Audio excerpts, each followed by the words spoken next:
విజయసాయి రెడ్డి గారు అనేక సార్లు ప్రెస్ ముందుకు వచ్చి ఒక విషయం పదే పదే ప్రస్తావిస్తూ ఉన్నారు జగన్ రెడ్డిని ఉద్దేశించి. నీ చుట్టూ ఉన్న క్వార్టరీని మార్చుకో, లేకపోతే నువ్వు ఎన్ని పాదయాత్రలు చేసినా, నువ్వు ఎన్ని విన్యాసాలు చేసినా నువ్వు మళ్ళీ సీఎం కాలేవు అని విజయసాయి రెడ్డి పదే పదే చెప్తుంటే నేనేదో అనుకున్నాను. కాకపోతే క్రమేపీ ఆలోచిస్తుంటే నేను చేసిన వ్యాఖ్యలు కూడా నా మీద కానీ ఇతర మంత్రుల మీద కానీ ఎమ్మెల్యేల మీద కానీ చేసిన వ్యాఖ్యలు చూస్తుంటే నాకు ఇప్పుడు అర్థమైంది. ఈయన డార్క్ రూమ్లో ఉంటాడు, ప్యాలెస్లో ఉంటాడు, సడన్గా బయటకు వస్తాడు. అక్కడ ఓ పిఆర్ఓ ఒక మ్యాటర్ ఇస్తాడు, లేకపోతే కూడా ఉన్న సలహాలు సూచనలు ఇచ్చేవాళ్ళు ఆయన తప్పుడు దోవలో పెడతాడు అని చెప్పి తప్పుడు దోవలో పెడతారని చెప్పేసి నాకు అర్థమైంది. ఎందుకంటే మొన్న కూడా విజయవాడ వరదల్లో ఆయన బయటకు వచ్చి బుడమేరు నది పొంగు పొరిలింది, గేట్లు ఎత్తేసారని విచిత్రమైన వాయిస్ వినిపించాడు ఆయన. అది నదో తెలియదు, ఆయనకు వాగో తెలియదు. ఆయన రాసిచ్చాడు, ఈయన చదివేశాడు. ఆ రోజు వచ్చి మళ్ళీ బాటిల్స్ పంచిపెట్టాడు, ప్రభుత్వం ఇచ్చి బాటిల్స్ ₹1 కోటి ప్రకటించాడు ఆయన. మళ్ళీ అది ఎవరికి ఇచ్చారో తెలియదు. తర్వాత ఆ సీన్ కట్ చేస్తే అంతకుముందు కూడా మగవాళ్ళ అందాల గురించి మాట్లాడే పులివెందుల ఎమ్మెల్యే గారిని కూడా చూసాం. కొడాల నాని అందంగా ఉంటాడని అసూయ, వంశీ అందంగా ఉంటాడని అసూయ పడిపోతున్నారు చంద్రబాబు నాయుడు గారుని లోకేష్ గారు అని చెప్పడం జరిగింది. ఆ పిఆర్ఓని మార్చండి అయ్యా బాబు.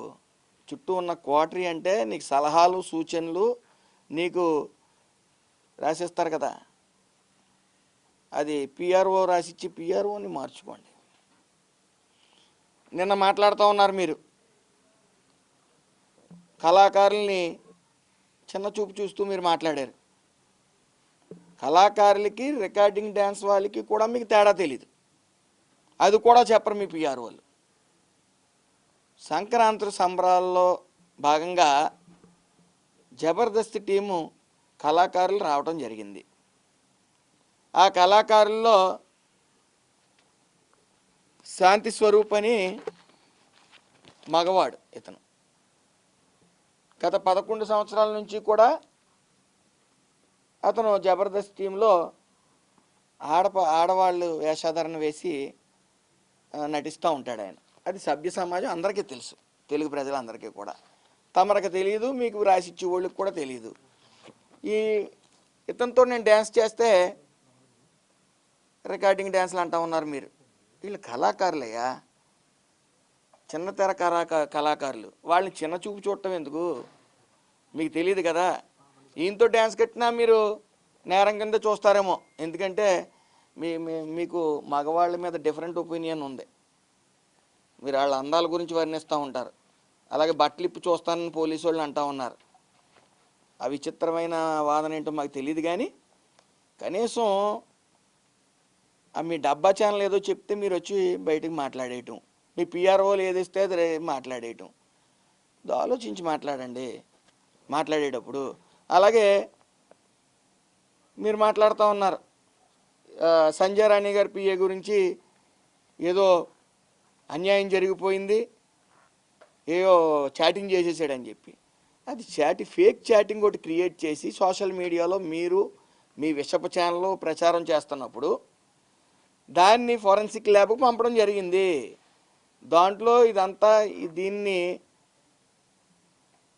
ఎవరైతే వైరల్ చేస్తున్నారో, ఎవరైతే దీన్ని మార్పిడి చేశారో వాళ్ళని పట్టుకుని 15 రోజులు రిమాండ్ వేయటం జరిగింది. అది మీకు తెలియదు అనుకుంటా, మీ పిఆర్ఓ చెప్పలేదు అనుకుంటా, నీ చుట్టూ ఉన్న జనం చెప్పలేదు అనుకుంటా. ఇలాంటి ఏదో చేసేద్దామని చెప్పి మీరు పెట్టి మొక్కలు వేస్తూ ఉన్నారు. అలాగే జోగి రమేష్ కూడా కల్తీ మద్యం తయారు చేసి అది ప్రభుత్వానికి ఆపాదిద్దాం, ప్రభుత్వాన్ని అస్థిరపరుద్దాం అని చెప్పి ట్రై చేశాడు, అడ్డంగా దొరికాడు. 83 రోజులు ఉన్నాడు. ఇలాంటి ప్రయత్నాలు చేసి మీరు విఫలయత్నాలు చేసి మీరు అబాస్పాలు అవుతున్నారని మీరు అది గమనించండి. అదేవిధంగా మీరు జైల్లో వేస్తానంటున్నారు. ఏంటి, కళాకారులతో మమేకమైనందుకు జైల్లో వేస్తారా? అవునవును, జైలు గురించి మీరే చెప్పాలి. ఎందుకంటే అందులో మీరు సిద్ధహస్తులు, ఎక్కువ రోజులు ఉన్న వ్యక్తి. అలాగే జైల్లో వేయటువంటి చంద్రబాబు నాయుడు గారు ఏ తప్పు చేయకపోయినా జైల్లో వేసి 11 సీట్లకు పరిమితం అయ్యారు. జైళ్ళు గురించి మీకు తెలిసినంత ఇంకెవరికి తెలియదు అనుకోండి, జైల్లో వేయాలి ఖచ్చితంగా. కళాకారులతో మమేకోవడం తప్పు మీకు. కళాకారులు అంటే మీకు చిన్న చూపు. మనం సంక్రాంతి సంబరాలంటే కూడా ఏంటో తెలియదు మనకి. సంక్రాంతి సంబరాలంటే మన ఇంటి వెనకాలే ఒక సెట్టింగ్ వేయటం, ఓ లింగి పంచి కట్టుకోవటం, అధికారంలో ఉన్నప్పుడు అది కూడా ఓ లింగి పంచి కట్టుకోవటం, అది వైరల్ చేయటం, హడావిడి చేయటం. ఆ ప్రసాదాలు కల్తీ పూర్తిగా. ఓ చుక్క పాలు వేయకపోగా పశు వ్యర్థాలు వేసి మళ్ళీ మీకు మీరే ప్రచారం, క్లీన్ చిట్ ఇచ్చేసరి. మీకు ఎవరు ఇచ్చారో? సాక్షి ఛానల్ కానీ ఇచ్చిందేమో మీకు కానీ క్లీన్ చిట్. సంక్రాంతి సంబరాలు మాట అటు ఉంచితే మన రిపబ్లిక్ డే రోజున కూడా మీరు బయటికి రాలేదు. మీకు ఏదైనా బయటికి రావాలంటే మీరు అధికారంలో ఉండాలి. మీరు అసెంబ్లీకి ఎలాగ రావట్లేదు, సంతకాలు ఇట్టి పారిపోతా ఉన్నారు. మీరు విమర్శలు తీసుకోలేరు. అలాగే మళ్ళీ మీరు మాట్లాడుతూ ఉన్నారు, ఆడు వీడు అంటే. బడుగు బలహీన వర్గాలకు చెందిన మంత్రులు కానీ ఎమ్మెల్యేలు కానీ అంటే మీకు అంత చిన్న చూపా? వాడు వీడు అంటారా? భయ మాకు నోళ్ళు లేవా? మాకు సంస్కారం నేర్పారు మా పెద్ద ఆయన, గౌరవం ఇచ్చి పుచ్చుకోండి అని చెప్పి. వాడు వీడని మీరంటే మేము అనలేమా? మీకు ఎవరండి ఇవన్నీ? మీకు అన్నీ చెప్తున్నారు పిఆర్ఓలు. మీరు అగ్రెసివ్గా మాట్లాడితే మేము మాట్లాడలేమా? జరుగుతున్న అభివృద్ధి సంక్షేమం, మీరు పాదయాత్రలు అంటున్నారు. విజయసాయిరెడ్డి పాదయాత్ర, నువ్వు ఎన్ని పాదయాత్రలు చేసినా నగ్గలేవు అంటున్నారు. పాదయాత్ర చేసి ఏం చేశారు? 2 కోట్ల ముద్దులు ఇచ్చారు జనాలకి, దొంగ హామీలు ఇచ్చారు. ఈ రోజున రాష్ట్రం ఆర్థికంగా అభివృద్ధి చెందుతుంది, నిరుద్యోగులు అందరూ కూడా హ్యాపీగా ఉన్నారంటే నారా లోకేష్ గారు చేసిన యువగాళం. పాదయాత్ర అంటే అది. ప్రజల సమస్యలు తెలుసుకుని ఈరోజు మేనిఫెస్టోలో పెట్టడమే కాకుండా ఈరోజు ఒక్కొక్కటిగా ఇవన్నీ కూడా, ఆ సమస్యలన్నీ కూడా తీర్చిదిద్దుతున్నారు. అన్ని సమస్యలు ఒక్కొక్కటిగా. మీకు అవగాహన ఉండదు. ఎక్కడో కోటల్లో ఉంటారు, డార్క్ రూముల్లో పబ్జీ ఆడుకుంటా. సడన్గా వస్తారు, ఆడేదో రాస్తాడు మీ పిఆర్ఓ, లేకపోతే మీకు సలహాలు సూచనలు ఇచ్చేవాళ్ళు, అవి మాట్లాడేస్తూ ఉంటారు. ఏదేమన్నప్పటికీ మీరు కొద్దిగా అవగాహన తీర్చుకుని పిఆర్ఓలు 2 3 పెట్టుకుని మాట్లాడవలసిందిగా నా కోరిక. అదే విధంగా మళ్ళీ సంక్రాంతి వస్తుంది, మళ్ళీ సంవత్సరం సంక్రాంతి వస్తుంది. రంగరంగ వైభవంగా సంక్రాంతి సంబరాలు చేస్తాం, కళాకారులను పిలుస్తాం, వాళ్ళతో మమేకం అవుతాం, ఎట్ ద సేమ్ టైం ప్రజలతో మమేకం అవుతాం. మళ్ళీ ఆ వీడియోలు పట్టుకుని మళ్ళీ మీరు మాట్లాడండి. Stay tuned. మీరు అలా చూస్తూ ఉండండి. కళాకారులతో ప్రజలతో మమేకం అవ్వమని, మమేకం అవడంలో తప్పుని వెతికిన మిమ్మల్ని ఏమనాలో కూడా నాకు అర్థం కావట్లేదు. కాబట్టి ఈ మగవాళ్ళని, అందంగా ఉన్న వాళ్ళని వర్ణించడం, మీ ఇంటి వెనకాల సెట్టింగ్లు వేసుకోవటం, రిపబ్లిక్ డే రోజున బయటికి రాకపోవటం, సంక్రాంతి సంబరాల్లో అంటే అధికారంలో ఉంటేనే మీకు పండగలు గుర్తొస్తాయా? అసలు తెలుగు పండగల మీద మీకు అంత చిన్న చూపు ఏంటో నాకు అర్థం కావట్లే. ఎక్కడికి వచ్చారు మీరు? గతంలో సెట్టింగ్ వేసుకుని ఇంట్లో కూర్చున్నారు ఇంటి వెనకాల. ఇప్పుడు తెలుగు పండగల్లో మీరు ఎక్కడైనా బయటకు రావడం చూసామా? రారు. ఉగాదికి రారు, సంక్రాంతికి రారు. మీకు చిన్న చూపు.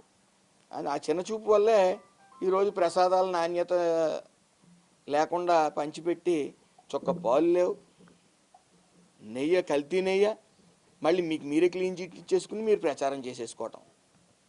మారండి అయ్యా బాబు. మీరు గౌరవం ఇస్తే మేము గౌరవం మళ్ళీ తిరిగి ఇవ్వడం జరుగుతుంది. బడుగు బలహీన వర్గ నేతల్ని, మంత్రుల్ని వాడు వీడు అని సంబోధిస్తే దాని వెర్షన్ సేమ్ మీకు రిఫ్లెక్ట్ అవుతుందని తెలియజేసుకుంటూ అందరికీ నమస్కారం.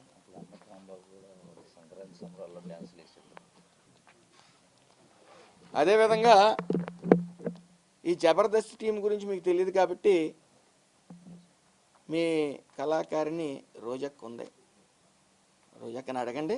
వాడు మగవాడ శాంతి స్వరూప్ అనే అతను మగవాడా ఆడవాడా ఆవిడ చెప్తుంది. ఎందుకంటే ఆవిడే జడ్జి కింద వ్యవహరించేది. అలాగే మీరు మీ రోజక్క కానీ ఆ రకరకాల విన్యాసాలు రికార్డింగ్ డ్యాన్స్ 5 ఏళ్ళు చేశారు కాబట్టే ఆ రికార్డింగ్ డ్యాన్సులు చూసే జనాలు మీకు 11 సీట్లు ఇచ్చారు. సంక్రాంతి సంబరాలకి కళాకారులకి రికార్డింగ్ డ్యాన్సులకి తేడా తెలియని మీకు ఏం చెప్పినా వేస్టే. మీకు తెలుగు పండగల మీద దేవుళ్ళ ప్రసాదాల మీద మీకు చిత్తశుద్ధి ఉండదు, శుభ్రత మీద కానీ చిత్తశుద్ధి ఉండదు. మీరు డిక్లరేషన్ ఇవ్వకుండా పైకి వెళ్ళిపోతారు.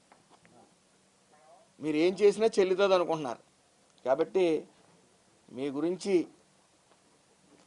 మీ పిఆర్ఓల గురించి మీ చుట్టూ ఉన్న క్వార్టర్ గురించి ఎంత తక్కువ మాట్లాడుకుంటే అంత మంచిదని నేను భావిస్తూ, ఏదైతే విజయసాయి రెడ్డి గారు మీకు పదే సలహాలు సూచనలు ఇస్తున్నారో కనీసం మీ వైఖరి చూసి పారిపోయి బయటికి వెళ్ళి మిమ్మల్ని విమర్శిస్తున్నాడో ఆ విమర్శలు తీసుకోండి, మీరు బాగుపడతారు.